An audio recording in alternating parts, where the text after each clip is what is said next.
जय हिंद दोस्तों, ये लाइव करें इंडिया में आपका स्वागत है। बीपीएससी 70th के लिए मेंस के लिए और बीपीएससी 71 के लिए प्रिपरेशन के लिए और ये एग्जामिनेशन के लिए भी आप देख सकते हैं।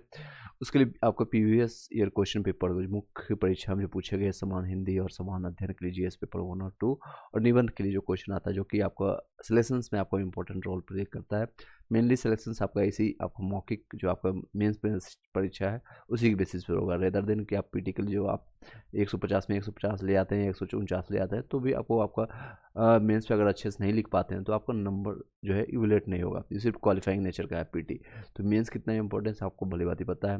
दूसरा आपको इंटरव्यू, बस ये दो चीज़ों पर ध्यान देना, मेंस और इंटरव्यू अगर आपके अच्छे चले गए तो आपको टॉप रैंकर या फिर आपको क्वालिफाई करने से कोई भी नहीं रोक सकता है।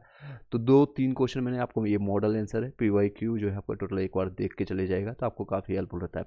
तो कल के डेट में मैंने आपको 3 क्वेश्चन डिस्कस किया था, वो पार्ट बाई पार्ट में आपको इसका प्लेलिस्ट भी बना दिया गया है, उसको डिस्कस कर रहे हैं। आप एक एक क्वेश्चन में डिस्कस कर रहा हूँ ताकि आप अपने आंसर को आप मिलान करके दे सकते हैं। और मैंने लास्ट डे आपको दिया भी था टारगेट कि आपको इसको आप लिखने की कोशिश कीजिएगा। जिन लोगों को चेक करवाना है आप हमें टेलीग्राम ग्रुप में ज्वाइन करके आप पर्सनली हमें कमेंट कीजिएगा, आपका चेक हो जाएगा। क्वेश्चन आपको जो है 8 नंबर या 7 नंबर कितने नंबर मिल सकते हैं उस तरह का आपको एक आकलन मिल जाएगा। फ्री ऑफ कॉस्ट अभी आपको ये सारी चीज़ें उपलब्ध है। कई लोग इसी के लिए आपको जो है महीने का 300 400 500 हज़ार रुपये या कई लोग 5-5 हज़ार 6-6 हज़ार रुपये पूरे साल भर का क्लासेज का लेते हैं सिर्फ कॉपी चेक करने का। तो एनी हाउ अभी आप इसका लाभ उठा सकते हैं। कल के लिए जो दिया गया क्वेश्चन था आपका मौर्य कला के जो है मौर्य कला की कला और वास्तुकला के बारे में बताना था, और यानी art and architecture of the Maurya period में, और इसके जो है मॉडल आंसर किस तरह से होना चाहिए ये एक तरह से दिया गया है डायग्राम से। इसको जानने की कोशिश करते हैं और अपना आंसर मिला लीजिएगा जो लोगों ने प्रैक्टिस किया होगा। भारतीय कला के इतिहास का जो है प्रादुर्भाव सिंधु सभ्यता से होता है। जो हमारा जो है भारतीय कला के जितने भी चीज़ें हैं आर्ट के बारे में जो इतिहास जो है आपको प्रादुर्भाव कहाँ से, जब भी चीज़ें आप स्टार्ट करेंगे तो आप प्राचीन से सिंधु सभ्यता से लेकर के वर्तमान में मध्यकालीन और फिर आधुनिक और वर्तमान की चीज़ों को लिखने की कोशिश कीजिए। तो मौर्य कला की जो है आपको देखने को मिलता है कहाँ से, तो सिंधु सभ्यता से हमें प्रादुर्भाव प्राप्त होता है। लेकिन सिंधु सभ्यता के बाद जो है कलात्मक कृतियाँ मौर्य काल की ही मिलती है। मौर्य शासकों ने कला के क्षेत्र में अभूतपूर्व आपको जो है योगदान दिया, बहुत सारे जो है महत्वपूर्ण योगदान दिया। इसलिए मौर्य काल में जो में वैभव, आत्मविश्वास और शक्तिशाली राजसत्ता के प्रति आपको जो है प्रतिबिंब दिखाई देते हैं कि इसके कारण जो है राज मौर्य शासन में जो मौर्य चंद्रगुप्त मौर्य के द्वारा जो बनाया गया था शासकों ने कला के क्षेत्र में अभूतपूर्व योगदान दिया था। इसको स्वर्णिम युग भी कहा जाता है इसके कारण। इसलिए मौर्य काल में जो है वैभव, आत्मविश्वास यानी कॉन्फिडेंस और शक्तिशाली आपका आपका राज जो है सत्ता के प्रतिबिंब जो है दिखाई देता है इसमें। मौर्य कला के बारे में अगर देखेंगे देख सकते हैं इसमें आपको दो डायग्राम बना करके यानी पाई चार्ट बना करके आप इस तरह से लिख सकते हैं शॉर्ट फॉर्मेट में। ये आपको राजकीय कला मिलता है, राजमहल मिलता है, स्तंभ मिलते हैं, स्तूप मिलता है। अशोक के स्तूप जो है इसी तरह से यहाँ पर देखने को मिलता है। और लोक कला भी, गुफाएं भी है, मृद आपका भांड है और आपको मूर्तियां भी इसमें देखने को मिलता है। मौर्य कला की उत्पत्ति जो है स्वदेशी रूप से दरबार और लोक जो है तत्वों के संयोजन से के रूप में हुई थी। लोग आपका मौर्य कला के जो है उत्पत्ति जो है स्वदेशी रूप से दरबार और लोक तत्वों के संयोजन से हुई थी। मौर्य आपके काल में लकड़ी, धूप में सुखाई गई ईंट, मिट्टी, हाथी दांत, धातु यानी मेटल का साथ साथ विशाल आपका पत्थरों का उपयोग किया गया है। मौर्यकालीन जो है वास्तुकला के अंतर्गत राजा प्रासाद, विशाल भवन, स्तंभ, गुफाएं शामिल है। मौर्य शासकों ने पाटलिपुत्र यानी जो अभी वर्तमान में पटना है, पटना बिहार की राजधानी, पाटलिपुत्र में बेहद आपका एवं भव्य राजा प्रसाद का निर्माण कराया था। राजा प्रसाद जो है प्रसाद के स्तंभों का चित्र कला, मूर्ति कला का आपका सुंदर प्रदर्शन किया गया। मौर्य साम्राज्य के राजा प्रसादों का वर्णन मेगास्थनीज, पतंजलि और एरियन द्वारा किया गया है। मेगास्थनीज ने कहा है कि पाटलिपुत्र का महल लकड़ी के दीवारों से घिरा हुआ था। इस तरह से ये पीटीवी क्वेश्चन फैक्ट बन जाता है। लकड़ी जो है पटना में जो महल जो बने होते थे किसके बने होते हैं, लकड़ी के, ईंटों के, या फिर बहुत सारे ऑप्शन रहेंगे तो लकड़ी इसमें जो है लकड़ियों के दीवारों के से घिरा होता है। कुम्हार जो आपको पटना में आपको कुम्हार पड़ता है, कुम्हारा से 80 स्तंभों वाला जो है शाही सभा भवन लकड़ी से निर्मित था। यह किसका? कुम्हार से, जो लगभग 80 स्तंभों वाला आपका शाही सभा जो है लकड़ी से निर्मित था। मौर्य कला का उत्कृष्ट नमूना अशोक के स्तंभ हैं, जिन्हें बलुआ पत्थर से बनाया गया था। तो इस तरह से याद रखिएगा, इस सारी चीज़ों को अपने फैक्ट में डालने के साथ साथ आपने जो है, जब आप लेखन आप आंसर राइटिंग करेंगे तो इस सारी चीज़ों को आप लिखने की कोशिश कीजिएगा अपने शब्दों में। आप शब्दों को घुमा कर लिख सकते हैं, लेकिन मॉडल आंसर इस तरह से दिया गया है। इस बुक का आप लाभ उठा सकते हैं।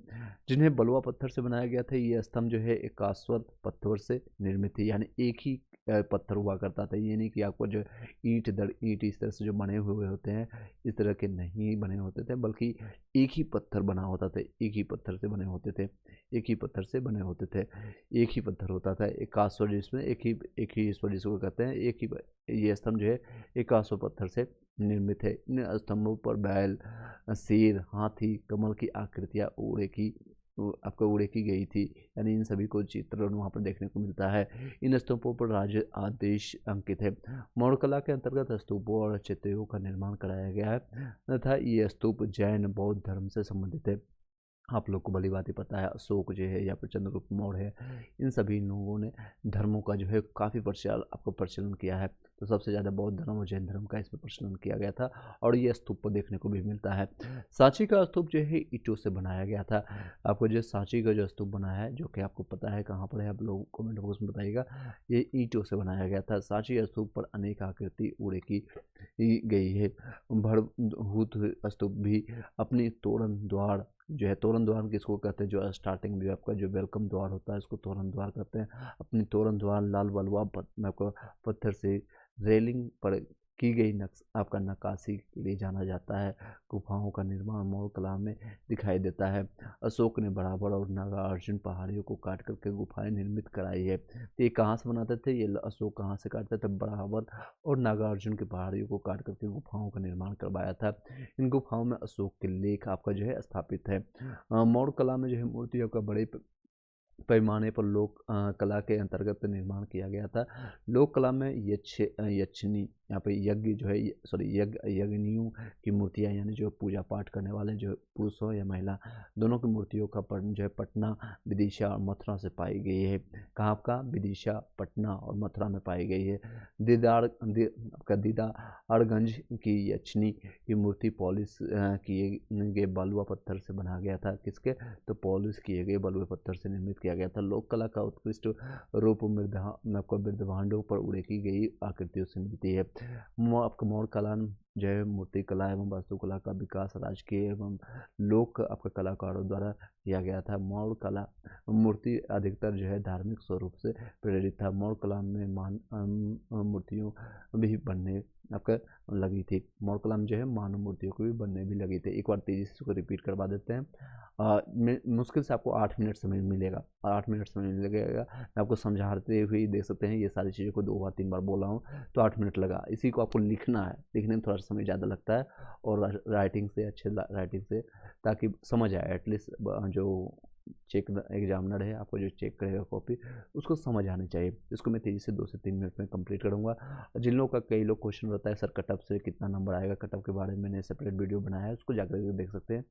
कट ऑफ अगर आपका नंबर उसके आसपास है तो भी आप तैयारी कीजिए। कट ऑफ से 5, 6, 10 नंबर कम है तो भी आप तैयारी कीजिए।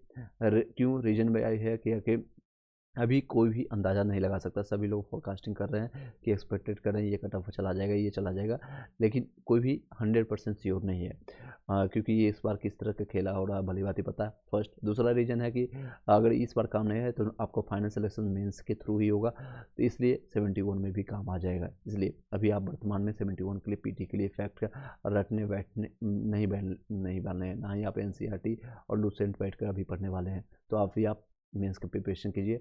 हो सकता है आपका PDF में नाम आ जाए, पीटी में क्वालिफाई कर जाए तो आपका हेल्पफुल हो जाएगा। अगर नहीं होता है तो 71 में काम आएगा। देखिए, मौर्य कला की कला जो है और वास्तुकला।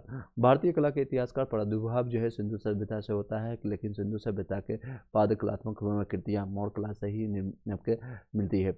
मौर्य शासकों ने कला के क्षेत्र में अभूतपूर्व योगदान दिया, इसलिए मौर्य काल में वैभव, आत्मविश्वास और शक्तिशाली राजसत्ता के प्रतिबिंब दिखाई देता है। मौर्य कला जो है आपका राजकीय कला और राजमहल, स्तंभ और स्तूप देखने को मिलता है। लोक कला और गुफाएं, मृदभांड और मूर्तियाँ देखने को मिलता है।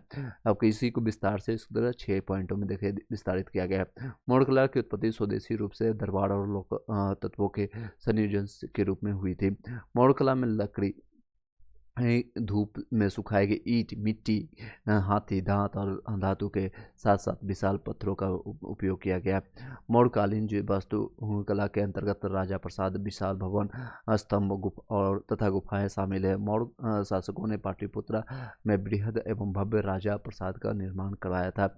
राजा प्रसाद के स्तंभों पर चित्रकला एवं तथा मूर्तिकला का सुंदर आपका प्रदर्शन किया गया।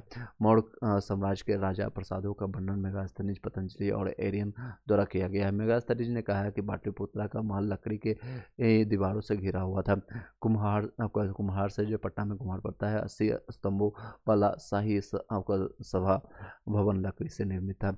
मौर्यकालीन कला का उत्कृष्ट नमूना अशोक के स्तंभ है, जिन्हें बलुआ पत्थर से बनाया गया था। वे स्तंभ एकाश्व पत्थर यानी एक पत्थर से निर्मित है। इस स्तंभों पर बैल क्या इस तरह से क्वेश्चन आ सकता है। बैल, शेर, हाथी, कमल की आकृति उड़े की गई है। कौन कौन से आपका जो है तो बैल, आपका शेर, हाथी और कमल की आकृति उड़े की गई। इन स्तंभों पर राज्य आदेश अंकित। मौर्य कला के अंतर्गत स्तूपों और चित्रों का निर्माण आपका कराया गया था। ये स्तूप जैन और बौद्ध धर्म से संबंधित है। सांची का स्तूप ईंटों से बनाया गया था। इस क्वेश्चन आ सकता है, ये देख सकते हैं, आपको मैं बता रहा हूँ ये फैक्ट भी तैयार हो रहा है। अगर आपको कल के डेट में फैक्ट अगर पूछा जाए तो आपको याद रहेगा सारी चीज़ें। आपका सांची का स्तूप जो है ईंटों से बनाया गया था। सांची स्तूप पर अनेक आकृतियाँ उड़े की गई है। भरूप स्तूप भी अपनी तोरण द्वार यानी कि जो वेलकम द्वार होता है, जिसको लाल बलुआ पत्थर से बनी रेलिंग पर की गई नक्काशी जो है के लिए जाना जाता है। गुफाओं के निर्माण मौर्य कला में दिखाई देता है। अशोक ने बराबर और नागार्जुन पहाड़ी को काट करके गुफाएं निर्मित कराई थी। इन गुफाओं में अशोक के लेख स्थापित है। मौर्य कला में मूर्तियों के बड़े पैमाने पर लोक कला के अंतर्गत निर्माण किया गया था। लोक कला में यज्ञ यागिनियों की मूर्तियाँ जो है पटना, विदिशा और मथुरा से पाई गई। इसी तरह से देखिए फैक्ट पूछा जाएगा, यज्ञ याग्नियों की मूर्ति कहाँ से मिला है, तो पटना, विदिशा और आप मथुरा से मिला है। और कोई और ऑप्शन मिलेगा उसमें दिया जाएगा कि दिल्ली से मिला है कि नहीं मिला। तो आपको इस तरह से फैक्ट भी तैयार हो रहा है। दिलदारगंज की यज्ञनी की मूर्ति जो है पॉलिश किए गए लाल बलुआ पत्थर से बना है। लोक कला का उत्कृष्ट आपका रूप जो है मृदभांड उड़े की गई आकृतियों से मिलता है। मौर्यकालीन मूर्ति आपको जो है मूर्ति कला में वास्तुकला का विकास राजकीय एवं लोक कलाकारों द्वारा किया गया था। मौर्य कला मूर्ति आपका मूर्तियाँ अधिकतर धार्मिक स्वरूप से प्रेरित था। ये किसके से प्रेरित था, क्वेश्चन इससे बन सकता है। धार्मिक स्वरूप से प्रेरित था, रिलीजियस इसको कहते हैं। मौर्य कला में जो है मानव मूर्ति भी आपको बनने लगी थी, मानव मूर्ति। नेक्स्ट आप लोग वीडियो में हम लोग इस चर्चा करेंगे। आप लोग प्रयास कीजिएगा इसका प्राचीन काल में पूर्वी भारत के गुफा चित्र के बारे में। ये 7 नंबर का क्वेश्चन रहेगा और इसको 250-300 वर्ड में लिखने की कोशिश कीजिएगा। इसके नेक्स्ट वीडियो में चर्चा करेंगे विद एक्सप्लेनेशन और किस तरह से आपको एक मॉडल आंसर होना चाहिए ताकि आपको मैक्सिमम नंबर प्राप्त हो सके मेंस में। Thank you so much. Video अच्छी लगी लाइक करके शेयर कर दीजिएगा और कोई आपको सुझाव है, कोई आपको कमेंट है, आप अपना कमेंट विचार में प्रकट कर सकते हैं। शॉर्ट वीडियो लाएंगे मेंस के हर एक क्वेश्चन को। आपका जीएस पेपर 1, जीएस पेपर 2 और आपका जीएस पे आपका निबंध, तीनों हम चर्चा करेंगे। तीनों हम ज़्यादा से ज़्यादा क्वेश्चन आपको आप विद एक्सप्लेनेशन के साथ, क्वेश्चन आंसर के साथ आपको प्रैक्टिस कराते चला जाएंगे। अभी आपका अप्रैल तक एग्जामिनेशन होने की संभावना है। अगर री एग्जामिनेशन नहीं ली जाती है तो री एग्जामिनेशन हो गई तो फिर आपको और भी समय मिलेगा और आने वाले समय में उसका आप लाभ उठा सकते हैं। यहाँ पर पीटी और साथ साथ फैक्ट भी आपको याद होता चला जाएगा। Thank you so much, have a nice day and all the best. अभी आपको सबसे प्रयास कीजिएगा 70% एटलीस्ट मेंस का आपका जीएस पेपर 1, जीएस पेपर 2 और आपका निबंध का तैयार हो जाए, ताकि 71 या फिर आपका री एग्जामिनेशन के बाद जब भी एग्जामिनेशन हो, चाहे अप्रैल में एग्जामिनेशन हो या री एग्जामिनेशन होती तो और भी आपको समय मिल जाएगा, 1-2 महीने एक्स्ट्रा मिल जाएगा। तो फिर आपका एग्जामिनेशन में भी हो सकता है कि आपका री एग्जामिनेशन होने के बाद, क्योंकि गवर्नर के बाद इन्फॉर्मेशन चला गया है, लोग इसके डिमांड करते जा रहे हैं। सत्याग्रह लगातार जोरों शोर से, जो चाहे प्रतिपक्ष का नेतृत्व नहीं कर रहा, आरजेडी के जो नेता है वो और बीजेपी, एलजेपी, लोक जनशक्ति पार्टी के जो है आपका, या फिर जेडीयू भी आपका, ये सभी लोग नहीं करना चाहते। ये लोग सेटेड है, सेट करना चाहते हैं और कुछ नहीं करना चाहते हैं। अभी जो भी आपको दिख रहा है, आपको सही लग रहा है, उसका आप साथ दीजिए। Thank you so much, have a nice day. I want to just say once again, आप सभी लोग जितना अपने स्तर से हो सकता है री एग्जामिनेशन का सपोर्ट कीजिए, क्योंकि क्या गलतियां हैं, क्या आपको झेलना पड़ेगा, आप लोग को भली भांति पता है। Have a nice day.